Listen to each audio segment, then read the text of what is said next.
embora, eu passo para uma outra senhora, chamada Lázara, a qual responsável pela minha vida nessa manhã. Uma mulher cega de nascença, 90 anos de idade. Sua vida física, sua beleza estética já tinha acabado, já tinha ido embora. No ano de 72 nasce esse moço bonito que vocês estão vendo aqui hoje. Mas na verdade eu não era bonito como eu estou agora. Eu era feio, marcado pelas doenças, eu era podre. Nasci com uma paralisia no cérebro. Fiquei vegetando por muitos anos. Mas na primeira semana de vida, meu fôlego acabou. E aí as pessoas chegaram na casa da minha mãe para fazer o sepultamento. Minha mãe chorando. E as pessoas diziam para ela: manda colocar ele numa caixinha de sapato e manda para o cemitério. 8 horas da manhã, meu fôlego parou, a vida acabou. E a minha mãe não aceitou aquilo. Esperou as horas passarem e a casa da minha mãe foi chegando muitas pessoas, muita gente. Concluindo essa parte, 4 horas da tarde, o corpo já cheirava mal. Minha vovó chega na casa da minha mãe, aquela grande multidão, e somente essa senhora que adorava a Deus, somente aquela senhora que servia a Deus na família, uma mulher cega de nascença, os cabelos todos embranquecidos. E ela chegou na casa da minha mãe junto com o meu avô, e ela me pegou e colocou em um cestinho de pão, e pegou mais algumas irmãs e me levaram para a igreja. E chegando lá no altar, me colocaram no altar e juntaram-se as mãos e começaram a orar. Do lado de fora, a multidão esperava que voltasse com um cadáver dentro de uma caixinha de sapato para me enterrar.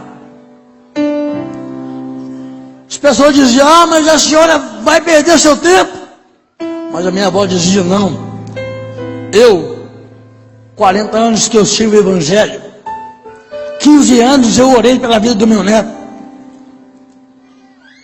15 anos eu estou intercedendo por alguém dessa família que vai ser um pastor, e ele vai ser um pastor.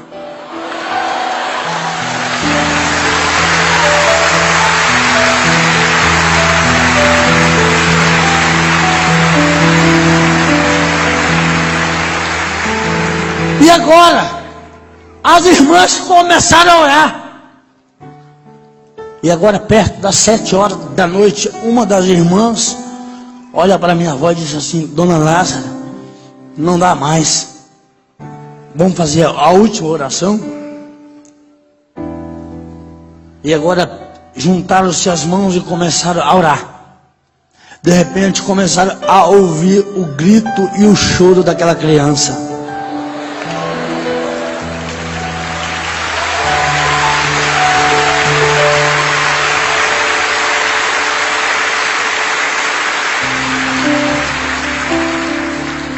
E agora me leva de volta para casa, e a multidão esperava que algo terrível fosse acontecer comigo lá na casa, que eles aguardavam um cadáver.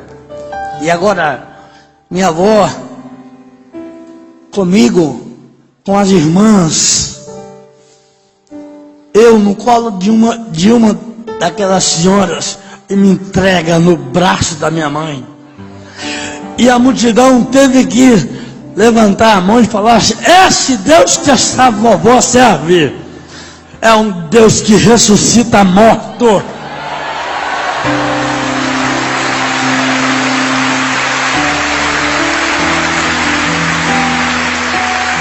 Olha, o nome da minha avó, Lázara. Eita glória! Jesus manda Lázaro sair para fora. E quando Lázaro sai para fora, ele diz assim, ó, desata ele agora, manda ele embora, ele está livre. E agora minha vida continua, começo a crescer naquela pequena cidade, com uma paralisia cerebral. Durante 14 anos eu vegetava, não andava, não falava, era dependente das mãos das minhas irmãs, sem memória, não via, não tinha noção de vida, não conhecia minha mãe. Na verdade, eu era tido como um boneco de pano. Não tinha sentido eu estar vivo naquele momento. Para que as pessoas me vissem no chão, arrastando de barriga, comendo barro. Ninguém foi capaz na história da humanidade, na terra, entre os meus familiares, entre os vizinhos. Quantas pessoas olhavam para aquele moço, se arrastando como uma cobra, diziam assim, esse aí está condenado. A medicina descartou totalmente alguma cura sobre a minha vida. Ninguém foi tão audacioso em colocar a mão no bolso e falar, eu vou depositar uma moeda de 10 centavos na vida desse moço. Ninguém. Mas tem uma coisa, não foi preciso nem uma moeda, não foi necessário nem ouro, não foi necessário prata, mas o sangue do Cordeiro. O sangue do Cordeiro.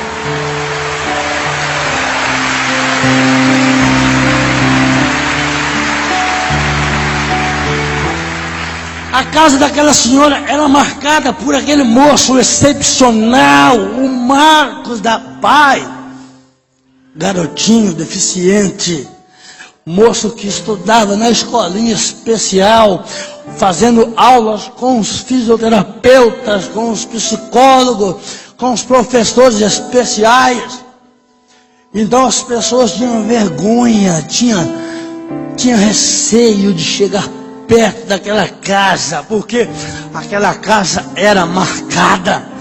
Toda a minha família não se conformava com o meu estado. Alguém dizia assim para minha mãe, ei, a senhora poderia ter abortado esta criança.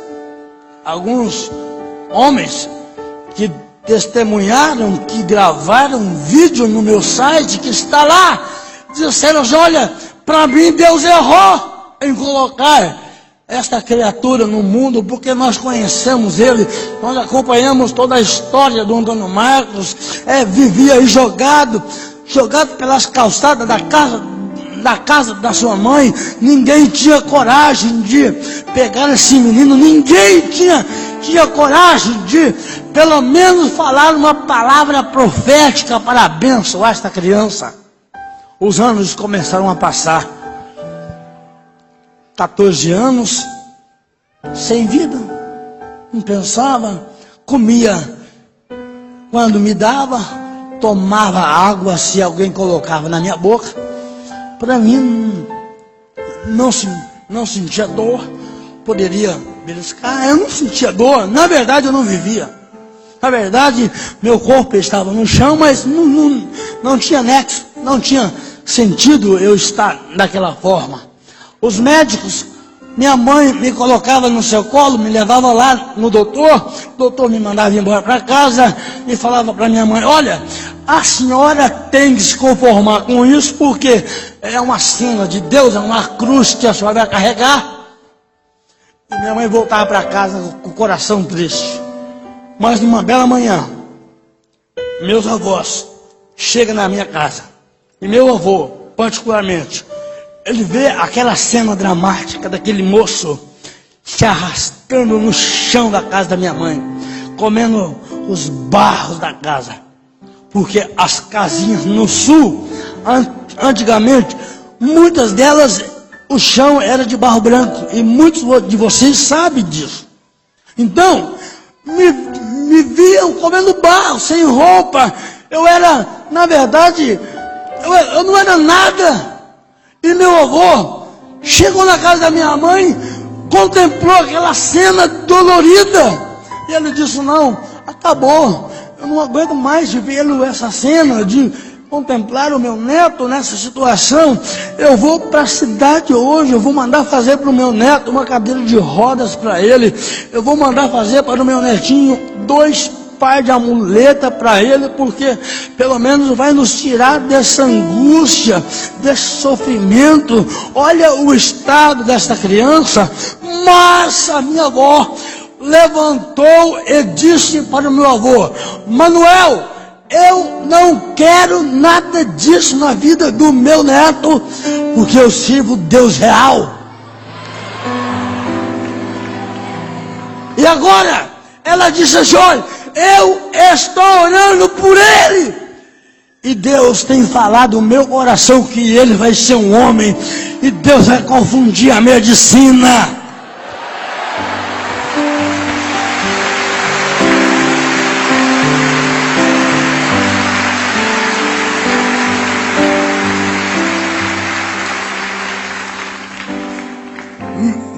A minha avó pede para minha mãe me tirar daquele chão, me dar um banho, me colocar na sua cama, e pede para minha mãe sair do quarto, e assim minha mãe fez.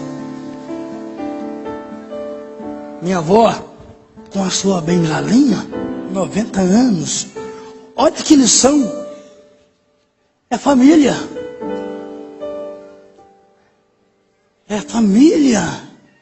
os sonhos. Minha avó vai com o seu amuleto, aonde eu estou. Ela não precisava fazer isso, mas segundo a minha mãe, ela dobrou os seus joelhinhos, sabe? Ela colocou a sua cabecinha em cima da minha cabeça. E ela agora começou a chorar. E ela começa a orar. E ela dizia: Deus, meu último sonho, eu já estou perto para ir para a tua glória, mas o meu último desejo é que o Senhor restaure esta criança, é que o Senhor levante esta criança, para tudo que o homem projetou para ele seja desfeito, tudo que a medicina profetizou para a vida do meu neto, caso contrário, seja revertido, e que ele seja um defensor da tua palavra. Senhor, coloca nele um espírito de sabedoria, levanta esta criança.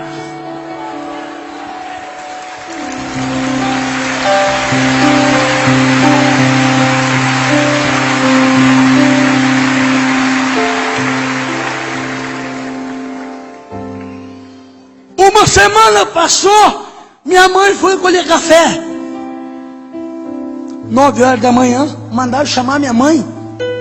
Ei, a senhora precisa ir embora porque aconteceu algo lá na sua casa, e a senhora precisa ir embora. E a minha mãe esperava o pior que tivesse acontecido comigo. Minha mãe chega em casa, um grande número de pessoas, e minha mãe não sabia o que estava acontecendo. E agora, quando a minha mãe chega na sua casa, as pessoas dizendo para minha mãe: olha, qual é o remédio que a senhora deu para ele? Qual foi a garrafada que a senhora deu para ele? Porque minha mãe não acreditava em Deus. Minha mãe me levava em curador, em benzedor, em espírita. Mas as pessoas agora perguntavam para minha mãe qual era o remédio que a senhora aplicou nele, porque seu filho, 9 horas da manhã, levantou-se do chão e começou a andar na sua casa.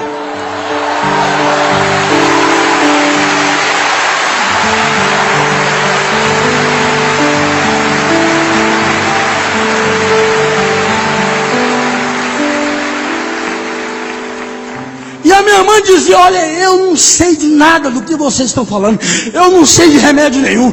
Se o meu filho levantou, é por causa do Deus da avó dele. pergunta para a minha mamãe, que é vovó dele. É por isso que a Bíblia diz assim, ó: e verás a diferença naquele que serve e naquele que não serve.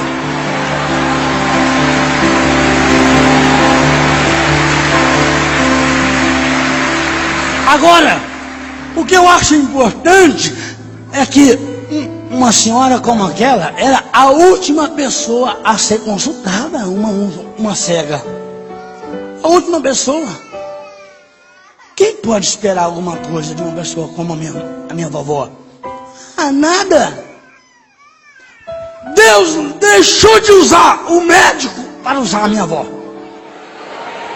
Olha o contraste que Deus coloca às vezes na vida do cidadão. Quem sabe, se Deus tivesse usado o homem, ele ia se orgulhar, ele ia se encher. Ei, achamos a fórmula para levantar esse moço. Aí Deus falou: não, eu vou usar o menor, eu vou usar a menor, eu vou usar aquele que não tem aparência, eu vou usar aquele que não tem um aspecto muito bom para colocar esse menino de pé. É por isso que nesta manhã eu louvo a Deus pela família, louvo a Deus pela tua vida, louvo a Deus pela tua casa.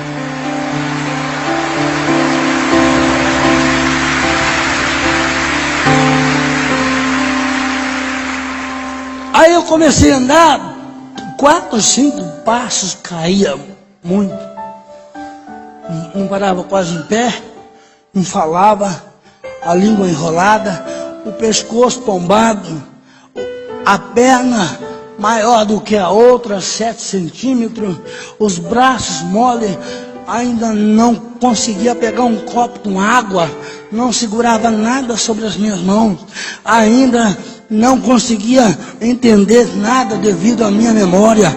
E agora, os anos agora começam a vir sobre a minha vida. E agora, alguns anos passaram, minha mãe chega em casa e coloca os meus irmãos numa escola pública, e agora não me matriculou na escola porque eu tinha problema, eu ia dar trabalho lá para os professores, eu ia gerar tristeza lá para os alunos, ninguém queria sentar junto comigo porque eu ia ser discriminado, eu ia ser rejeitado. Então minha mãe resolveu não me colocar numa escola, mas na outra semana chega novamente aquela senhorinha na minha casa, a minha vovó, e quando ela fica sabendo que a minha mãe não me coloca na escola, ela levanta e diz assim: você vai colocar o seu filho na escola hoje.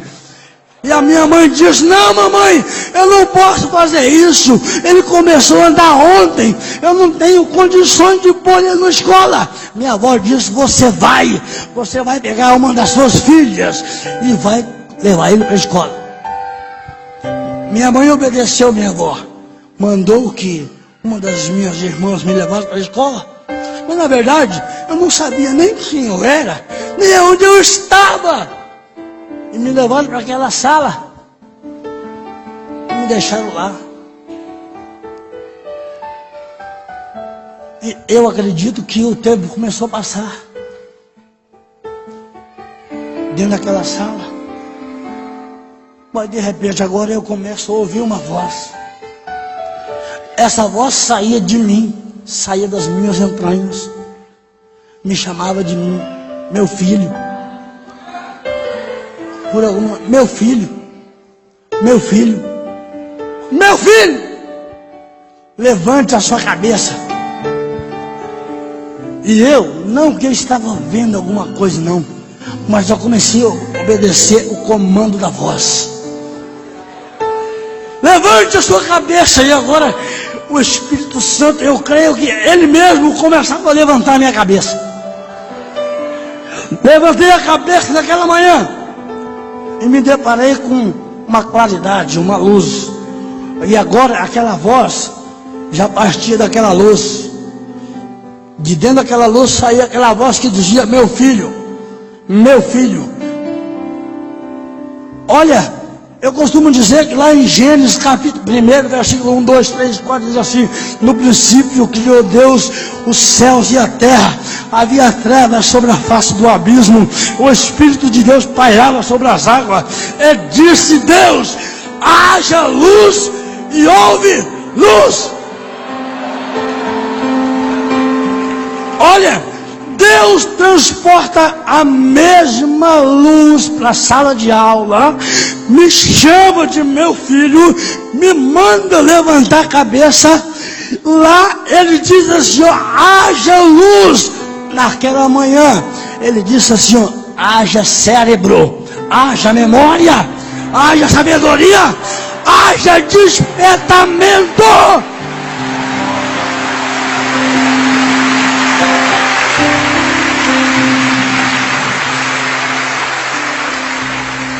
Você sabe o que é que aconteceu naquela hora? Minha memória, 15 anos paralisada, fechada, voltou em fração de segundo. Agora eu saía de um país celestial e moraria num país real, no mundo real. Agora tudo para mim agora era fantástico. Eu ouvi agora o barulho das crianças, as cabecinhas dos alunos comigo ali. Então tudo para mim agora passou a ser fantástico. Olha, eu agora olhava as roupinhas daqueles alunos ali. Eu tinha discernimento para entender pelaquela primeira vez as cores de cada roupa que aquelas crianças colocavam. Eu agora olhava aquelas paredes da sala cheio de cartaz colorido e eu achava lindo, eu achava fantástico, porque eu estava vivenciando isso, aquilo, naquele momento. E agora, quando eu olho lá na frente, a minha primeira professora, a senhora Rosângela, ela escrevendo naquela lousa, e agora, o que aquela mulher escrevia no quadro, eu sabia ler pelaquela primeira vez.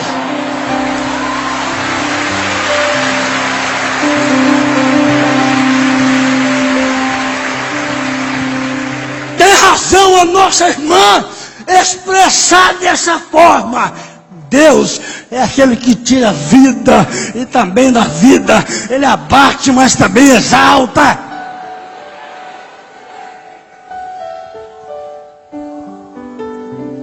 Aconteceu, chegou uma moça para mim e disse para mim: Marcos, vamos embora encontrar com a nossa mamãe. Primeira vez eu ouço a palavra mamãe. E aquela moça me tira para fora.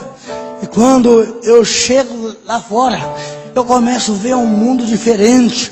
Eu vejo agora as árvores, aquele verde, aquelas árvores se movendo com o vento. E eu achei aquilo fantástico, coisa linda, natureza de Deus. Eu vi agora os carros passarem na rua, eu ficava admirando aqueles carros, porque eu estava vendo aquilo pela primeira vez. É como na sexta, aos 15 anos, e eu agora vi agora as crianças correndo para lá e para cá. Eu achava aquilo muito lindo. E agora minha irmã me puxando pelo braço, mas teve uma cena que me parou e que eu não posso esquecer dela nem um só momento. Foi quando eu levantei a minha cabeça ao céu e comecei a ver aquele céu azul gostoso, aquele sol que estava raiando naquela tarde, porque já era mais de meio-dia. E agora, quando eu olho para cima, eu vejo um pequeno pássaro, um pardal pequenininho, sentado no fio de rede elétrica. E aquele passarinho, ele assobiava, ele batia as suas asinhas. E naquela hora, eu senti alguém falar comigo: meu filho, agora você é livre, como esse pássaro, livre para falar, livre para adorar.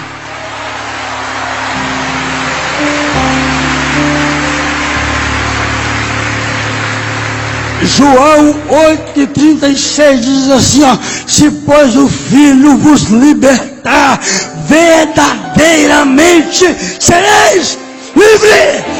Você é livre nesta manhã. Você é livre, família de Deus. Você é livre nesta manhã.